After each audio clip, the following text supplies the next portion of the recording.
Le Seigneur soit avec vous. Évangile de Jésus-Christ selon Saint Jean. Dieu a tellement aimé le monde qu'il a donné son Fils unique afin que quiconque croit en lui ne se perde pas, mais obtienne la vie éternelle. Car Dieu a envoyé son Fils dans le monde, non pas pour juger le monde, mais pour que par lui, le monde soit sauvé. Celui qui croit en lui échappe au jugement. Celui qui ne croit pas est déjà jugé, du fait qu'il n'a pas cru au nom du Fils unique de Dieu.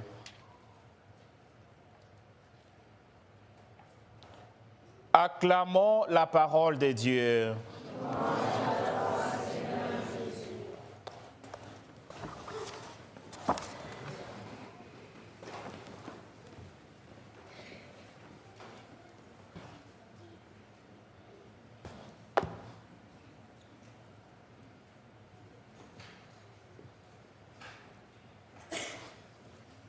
Chers frères et sœurs, après la fête des Pentecôtes, après les dons de l'effusion que nous avons reçus les dimanches passés, aujourd'hui, l'Église nous donne encore l'opportunité de célébrer les mystères de la très sainte Trinité.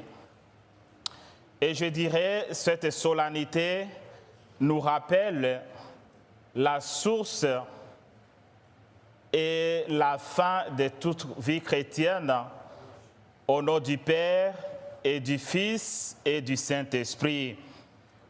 Et cette solennité nous donne l'opportunité de voir comment notre relation intime avec Dieu s'effectue.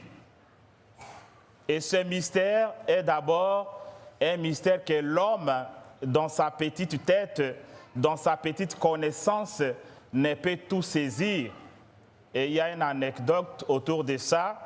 Saint Augustin, un des pères de l'Église, était en train de faire une promenade autour de la mer Méditerranée. Et il était tellement loin dans sa méditation de connaître mais qui est Dieu, qui est son Père, quelle est son origine. Et aussitôt, il voit un petit enfant qui a creusé un petit trou dans les sables, qui s'efforçait de puiser l'eau de la Méditerranée, de la mer Méditerranée, pour remplir dans ces petits trous qu'il a creusés. Et il faisait ce mouvement va-et-vient, va-et-vient. Finalement, Saint Augustin lui demande, mais qu'est-ce que tu fais? Il dit, non, depuis longtemps, je suis en train de m'efforcer de prendre l'eau de mer pour les remplir dans ces petits trous. C'est ce que je suis en train de faire depuis longtemps.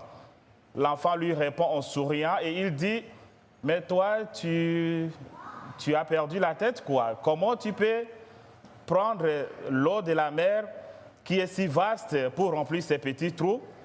Et le petit sourit, il lui répond, mais c'est exactement ce que tu es en train de faire. Avec ta petite connaissance, comment tu peux saisir la grandeur de Dieu? Dieu est infiniment grand. Mais ce mystère, justement, nous aide à comprendre que ce mystère de la profondeur de Dieu est plus que notre manière de croire, est plus que notre conception sur la vie chrétienne. Et cela me donne l'opportunité de me rappeler d'un de mes cours de physique au collège. Alors le chapitre était sur l'eau. L'eau. Le professeur nous disait, l'eau a une seule substance, mais avec cette substance, l'eau peut prendre 3 formes différentes, mais ça reste l'eau. L'eau peut prendre la forme de liquide, c'est ce que nous buvons tous les jours. L'eau, comme substance, peut prendre la forme gazeuse, c'est ce qu'on utilise pour le refroidissement. Mais l'eau peut peut prendre une forme solide. Ce sont des glaçons ou des glaces qu'on utilise. Voilà, ça nous donne quand même l'idée de ce mystère que nous sommes en train de célébrer. Dieu se révèle comme Père, créateur du ciel et de la terre, de l'univers visible et invisible, mais c'est ce même Dieu qui se révèle comme sauveur de l'humanité. C'est ce même Dieu qui se révèle comme l'Esprit Saint qui continue l'œuvre accomplie par Jésus sous l'impulsion du Père. On ne peut pas les diviser, ils sont égaux, ils jouissent de la même autorité. Et ça, c'est nécessaire. Mais pour connaître la profondeur de ces dieux, nous entrons dans la première lecture. La première lecture nous dit « Dieu est miséricordieux, il est lent à la colère, plein d'amour et de fidélité. » Plein d'amour et de fidélité. Ça, c'est le prototype de la Sainte Trinité que nous célébrons aujourd'hui. Dieu est miséricordieux. Et la Sainte Vierge Marie d'ajouter, sa miséricorde s'étend d'âge en âge pour ceux qui les craignent. Pour ceux qui les craignent. Chers frères et sœurs, nous sommes tous fruits de la miséricorde divine. Nous sommes tous fruits de l'amour infini de Dieu. Et personne ne l'a mérité, en commençant par moi qui vous parle. Nous n'avons pas mérité la miséricorde de Dieu. Nous sommes tous des pécheurs et des pécheresses, mais Dieu nous aime tellement. Voilà, ça c'est l'image de Dieu trinitaire que nous célébrons aujourd'hui. Et de ce fait, pourquoi pas devenir nous aussi à notre tour les ambassadeurs ou les ambassadrices de la miséricorde divine. Pourquoi pas devenir les ambassadeurs ou les ambassadrices de la propagation de l'amour de Dieu au milieu des hommes. Et pour en concrétiser, dans l'Évangile, ça va encore plus loin. Saint Jean nous dit, Dieu a tant aimé le monde qu'il a envoyé son Fils unique, afin que quiconque croit en lui ne se perde pas, mais qu'il ait la vie éternelle. Qu'il ait la vie éternelle. Il y a trois verbes importants. Il y a le verbe envoyer, il y a le verbe aimer, mais il y a le verbe de recevoir la vie éternelle. Recevoir. Voilà. Chers frères et sœurs, nous devons être capables de rendre service à nos frères et sœurs, c'est ça. C'est ça, aimer à fond. D'être capable de nous ouvrir aux autres, d'être capable de remplir notre mission comme chrétiens, chrétiennes partout où nous sommes, dans l'œuvre de la charité. Et la dernière séquence dit, celui qui ne croit pas, il est déjà jugé. Dieu n'a pas envoyé son Fils pour juger le monde. Pour juger le monde. Mais le jugement vient du fait qu'on s'est auto-exclu. Celui qui ne croit pas, c'est comme quelqu'un qui a besoin de l'eau. Il dit, j'ai faim, j'ai soif, je vais boire. Et lui, on lui amène de l'eau, il dit, non, je ne bois pas. Et après, il se lamente, mais pourquoi j'ai toujours soif? C'est parce que tu n'as pas voulu boire. C'est ça le jugement de Dieu. Ce n'est pas pour nous condamner, mais nous-mêmes, pour ceux qui ferment leur cœur à la parole de Dieu, ils s'auto-excluent, ils se sont condamnés eux-mêmes.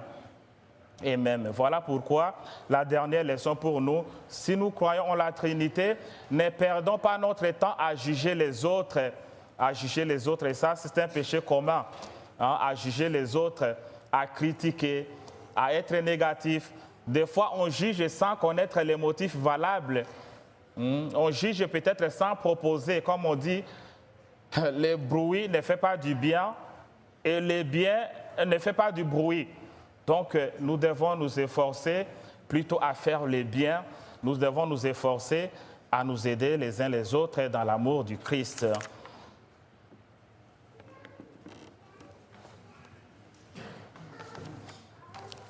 Chers amis, bonjour. Le Père n'a pas attendu. Bonjour. Bonjour. Très bien. Je vous ai vu en forme ce matin. Ça montre que vous avez déjà mangé. Vous avez pris quelque chose? Non. Oui et non. Ok, je comprends déjà. Ok, c'est bien. Alors aujourd'hui, c'est une grande messe pour vous parce qu'on va clôturer vos activités. Ok? Mais cette activité qui sera clôturée, nous avons une bonne célébration aujourd'hui qui nous parle de la Trinité.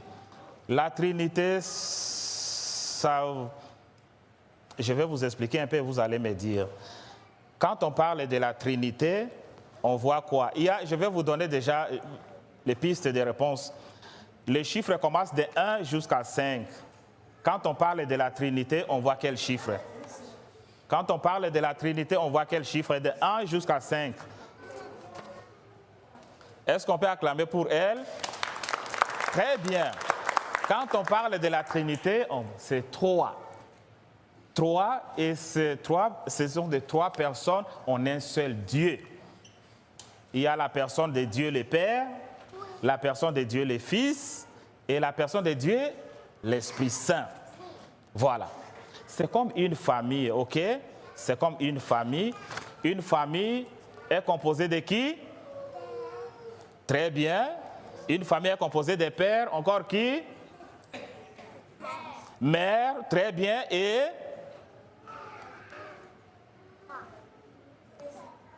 les enfants. Est-ce que vous pouvez acclamer pour vous-même?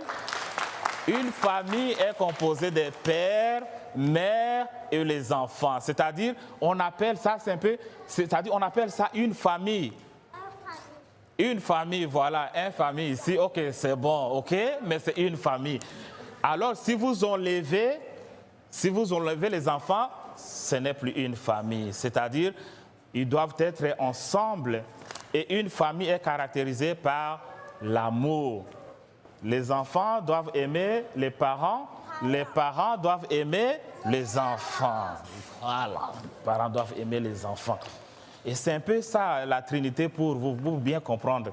Donc, quand vous vivez dans la famille comme enfant, vous devez aimer les parents, vous devez aimer les amis, vous devez aimer tout le monde, ok?